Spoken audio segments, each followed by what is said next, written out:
Salam sejahtera bagi kita semua.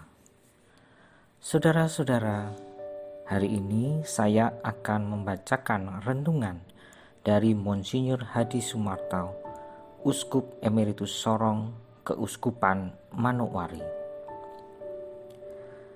Kedatangan Yesus Almasih yang kita rindukan dan telah dilahirkan di Betlehem sudah kita rayakan dalam perayaan Natal. Penampakan dirinya sebagai Al-Masih bagi semua orang tanpa batas atau dengan perbedaan apapun telah kita rayakan dalam pesta penampakan Tuhan atau Epifani pada minggu yang lalu. Hari ini kita merayakan pesta pembaptisan Tuhan. Bagi kita, umat beriman Kristiani, baptis adalah suatu ungkapan pengakuan diri kita sebagai orang berdosa dan ingin membersihkan diri. Maka kita dibaptis, dan sebagai orang yang sudah dibaptis, bertekad berusaha untuk diselamatkan oleh Tuhan dengan bimbingan Roh-Nya. Yesus tidak berdosa, Ia justru adalah penebus kita. Namun, Ia minta kepada Yohanes Pembaptis untuk dibaptis. Timbullah pertanyaan kita, mengapa Yesus yang tidak berdosa minta dibaptis? Pembaptisan Yesus adalah suatu tindakan identifikasi atau penunjukan jati dirinya sebagai Al-Masih. Dan atas dasar solidaritasnya, Ia menyatukan diri sepenuhnya dengan kita semua yang harus ditebusnya.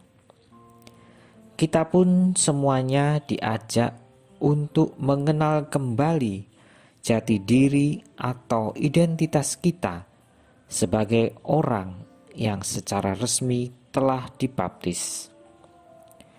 Sekitar 33 tahun lamanya, Yesus hidup dan bekerja sebagai orang biasa di Nazaret bersama Yusuf dan Maria. Mendengar berita tentang Yohanes dan tentang apa yang dilakukannya, khususnya mengenai pertobatan yang disampaikan kepada orang-orang sezaman, maka Yesus meninggalkan Nazaret dan menggabungkan diri dengan Yohanes yang tampil sebagai penggerak pembaharuan diri atau pertobatan masyarakat sebagai persiapan untuk menerima Al-Masih yang sangat dinanti-nantikan. Yesus sebenarnya tidak membutuhkan baptis pertobatan. Ia tidak membutuhkan pengampunan dosa. Mengapa? Ia toh datang juga minta dibaptis oleh Yohanes. Dalam kenyataannya, Yohanes mengadakan gerakan rohani bagi masyarakat zamannya, agar orang-orang ingat dan kembali kepada panggilan mereka yang asli sebagai umat Allah untuk diselamatkan. Dalam rangka inilah, Yesus ibaratnya mau menggabungkan diri dengan gerakan tersebut. Bukankah memang itulah tugas panggilannya? Yesus sadar akan perutusan yang diberikan Allah Bapa kepadanya. Secara konsekuen dan sukarela, meskipun tidak berdosa, Ia menggabungkan diri dengan orang-orang berdosa. Bahkan seperti terbukti, Ia menganggap diri sebagai hamba Allah yang sanggup memikul nasib orang-orang berdosa agar kembali kepada Allah. Ia adalah anak domba yang sanggup dikorbankan. Demikianlah pembaptisan Yesus dapat kita lihat sebagai peristiwa peneguhan diri, suatu identifikasi diri. Yesus konsekuen, ia bukan acuh tak acuh. Maka ia meninggalkan netralitas Nazaret, kampung kediamannya, dan pergi ke tengah masyarakat luas. Maka ia menggabungkan diri dengan gerakan Yohanes Pembaptis dan secara konsekuen minta pula dibaptis. Pembaptisan Yesus adalah suatu peneguhan dari pihak Allah yang mengutusnya di depan umum. Itulah yang terjadi, seperti dikatakan dalam Injil, "Engkaulah anak yang kukasihi, kepadamulah aku berkenan." Di samping penegasan Allah Bapa itu, Yesus juga diberi kekuatan oleh Roh Kudus. Begitulah Yesus menempuh jalan hidup tugas baru. Ia mulai menyelenggarakan tugas perutusannya, membawa kabar baik kepada semua orang tanpa perbedaan yang meringkuk di bawah kekuasaan dosa. Apa pesan pesta pembaptisan Yesus itu bagi kita sekarang ini? Makna permandian Yesus sangat aktual dan relevan bagi kita. Permandiannya mengingatkan kita akan pembaptisan kita masing-masing. Namun juga bagi kita umat Kristiani sebagai gereja, bukan hanya mengingatkan kita akan sakramen baptis, melainkan juga akan sakramen penguatan atau krisma.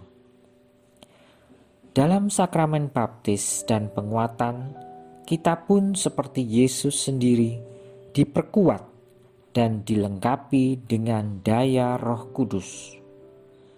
Janganlah kita lupa bahwa sejak baptis kita semua pun disebut anak-anak Allah. Apa konsekuensinya?